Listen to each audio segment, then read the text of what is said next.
తెలుగులో మినపవడలు లేదా గారెలు, కన్నడలో తూతువడే, నీతువడే, ఉద్దినవడే, తమిళంలో ఉళుందువడాయ్.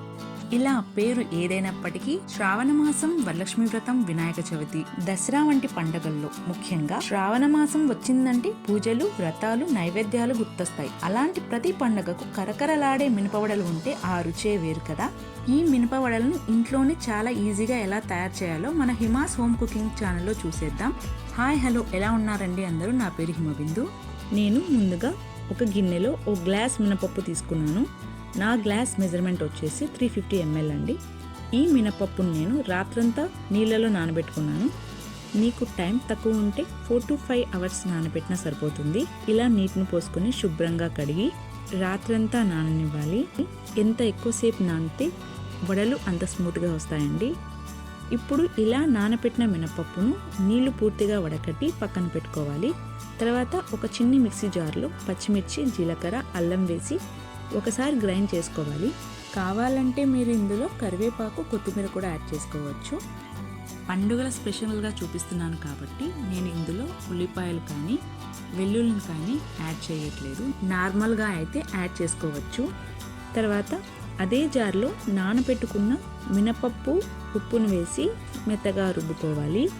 మినపప్పుతో తయారయ్యే ఈ వడల్లో protein, fibre, iron, calcium, magnesium మరియు పొటాషియం వంటి పోషకాలు ఉంటాయి.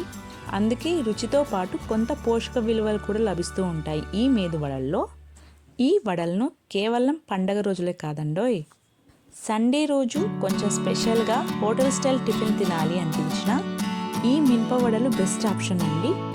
మన ఇళ్లలో సాధారణంగా ఇడ్లీతో పాటు మనం ఈ వడలను చేసుకుంటూ ఉంటాము. మనం ఇప్పుడు ఉప్పును సరైన మోతాదులో వేసుకోవాలి. ఒకవేళ ఉప్పు తక్కువైతే మనం పిండి కలిపే టైంలోనే సెట్ చేసుకోవాలి అండి. ఇందులో నేను సోలా పొడి యాడ్ చేయట్లేదు. నేను ఈ మినపప్పు మిశ్రమాన్ని మిక్సీలోనే పట్టుకున్నానండి, గ్రైండర్ ఏమి యూజ్ చేయలేదు. ఇలా మెత్తగా రుబ్బుకున్న ఈ మినపప్పు మిశ్రమాన్ని ఒక పాత్రలో తీసుకోవాలి. తర్వాత వడలు వేయించుకోవడానికి స్టవ్ పై కడాయి పెట్టి అందులో ఆయిల్ వేసి ఆయిల్ని హీట్ చేసుకోవాలి. నేను ఇక్కడ డీప్ ఫ్రై కోసం పల్లీల నూనె యూజ్ చేస్తున్నానండి. ఇప్పుడు నూనె కాగిందో లేదో తెలుసుకోవడానికి నూనెలో కొద్దిగా పిండిని వేసి చూడాలి. వెంటనే పైకి వచ్చి బుడగలు వస్తే ఆ నూనె రెడీ అయినట్లే. ఇలా ఫస్ట్ టైం వడలు తయారు చేసుకునే వారి కోసం నేను మన హిమాస్ హోమ్ కుకింగ్ ఛానల్లో రీసెంట్గా మొక్కజొన్న వడల వీడియోలో చెప్పినట్లుగా కొత్తగా వడలు చేస్తున్న వారి కోసం అరిటాకును ఉపయోగించి వడలు ఎలా వేయాలో నేర్పిస్తాను చెప్తాను. దీనికోసం ముందుగా అరిటాకు తీసుకొని అందులో నీరు పోసి వాటిపైన వడల మిశ్రమాన్ని కొద్దిగా తీసుకొని వీడియోలో చూపించిన విధంగా స్ప్రెడ్ చేసుకొని మధ్యలో చిన్న రంధ్రం వేసి నూనెలో నిదానంగా జారవిచ్చుకోవడమే. వడలు వేసే అలవాటు ఉన్న వాళ్ళు నార్మల్గా చేత్తోనే వేసుకోవచ్చు. ఈ మినప వడలను కేవలం వర్షాకాలంలోనే కాదు, సంవత్సరంలో ఎప్పుడైనా చేసుకోవచ్చు. పండగలకైనా, నైవేద్యానికైనా, సండే స్పెషల్ టిఫిన్కైనా, ఇంటికి అతిథులు వచ్చినప్పుడైనా ఇవి పర్ఫెక్ట్గా సరిపోతాయి. చాలామంది మినపవడల్ని వర్షాకాలంలోనే ఎక్కువగా చేస్తూ ఉంటారు, కానీ నిజానికి ఇవి అన్ని కాలాల్లోనూ ఆస్వాదించగలిగే రుచికరమైన స్నాక్ అండి. పండగ అయినా, సెలవు రోజైనా, సాయంత్రం వేళ వేడి వేడి చట్నీతో తింటే ఆ రుచే వేరు.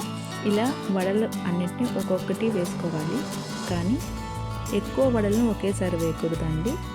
ఎక్కువ వడలను వేయడం వల్ల అన్ని వడలు సరిగ్గా వేగవు. వడలు వేగడానికి తగినంత ప్లేస్ ఉండాలి. తర్వాత వడలను మధ్య మధ్యలో కలుపుతూ ఉండాలి. ఈ వడలు వేగాయో లేదో ఎలా తెలుసుకోవాలి అంటే వడల చుట్టూ ఇలా బబుల్స్ వస్తున్నాయి కదండి, ఈ బబుల్ రావడం తగ్గిపోవాలి. ఈ స్టేజ్లో వడలు వేగాయని అర్థం. ఇప్పుడు ఒక ప్లేట్లో తీసుకోవాలి. నేను ముందు చూపించిన ప్రాసెస్ నైవేద్యానికండి. ఇప్పుడు వేసేది నైవేద్యానికి కాదు. నైవేద్యంగా కాకుండా కొద్దిగా ఉల్లిపాయలు వేస్తే చక్కగా నార్మల్ టిఫిన్ లాగా తినొచ్చు.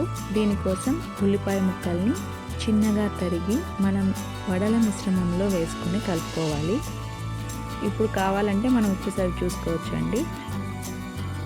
ఇలా ఉల్లిపాయ ముక్కల్ని బాగా కలుపుకున్న తర్వాత ఈ మిశ్రమాన్ని సేమ్ మనము ముందుగా చూపించిన విధంగా వడలను అరిటాకు పైన స్ప్రెడ్ చేసుకొని చిన్న చిన్న వడలుగా వేసుకోవాలి. వడలు వేసే అనుభవం ఉన్న వాళ్ళు ఈజీగా చేత్తోనే వేసుకోవచ్చు అండి. ఇలా చూడండి, వీడియోలో చూపించిన విధంగా ఉల్లిపాయ ముక్కలు కనిపిస్తూ ఉంటే వడలు చూడడానికి చాలా అందంగా కనిపిస్తూ ఉన్నాయి. తర్వాత మిగతా వడల్ని కూడా సేమ్ ప్రాసెస్లోనే ఆయిల్లో వేసేసుకొని వేగిన తర్వాత మధ్య మధ్యలో కలుపుకోవాలి. ఇలా వడలు వేగడానికి ఆయిల్ని మీడియం హీట్లో ఉంచితే సరిపోతుందండి. హై ఫ్లేమ్లో పెట్టకూడదు, లో ఫ్లేమ్లోనూ పెట్టకూడదు. లో ఫ్లేమ్లో పెడితే ఆయిల్ పీల్చేస్తాయి వడలు ఎక్కువగా. అలా కాకుండా హై ఫ్లేమ్లో పెడితే బయట మాడిపోతాయి, లోపల ఉడకవండి. అందుకే మీడియం ఫ్లేమ్లో ఉంచుకోవాలి. తర్వాత ఒక ప్లేట్లోకి తీసుకొని సర్వ్ చేసేసుకోవడమే. నార్మల్గా ఈ మినప వడలకి మనం కొబ్బరి చట్నీ కానీ పప్పుల చట్నీ కానీ చేసుకుంటూ ఉంటాము. కానీ నేను చాలా సింపుల్గా రెడీ అయ్యే పల్లీల చట్నీని తయారు చేశాను. ఈ చట్నీ ఒకసారి ట్రై చేసి చూడండి. ఎప్పుడు తినే చట్నీల కన్నా ఈ చట్నీ ఈ వడలకి పర్ఫెక్ట్ కాంబినేషన్. ఈ పల్లీల చట్నీ రెసిపీని త్వరలో మన హిమాస్ హోమ్ కుకింగ్ ఛానల్లో పోస్ట్ చేస్తాను. అంతే అండి, బయట క్రిస్పీగా లోపల సాఫ్ట్గా ఉండే ఈ మినపవడలు పండగలకైనా నైవేద్యానికైనా సండే స్పెషల్ టిఫిన్కైనా అద్భుతంగా ఉంటాయి. మీరు కూడా ఈ రెసిపీ ట్రై చేసి ఎలా వచ్చాయో కామెంట్స్లో చెప్పండి. నా ఈ వీడియో నచ్చినట్లయితే లైక్ చేయండి, షేర్ చేయండి మరియు సబ్స్క్రైబ్ చేయండి. అలాగే పక్కనున్న గంట సింబల్ని క్లిక్ చేయడం మర్చిపోద్దండి. Thank you for watching my video.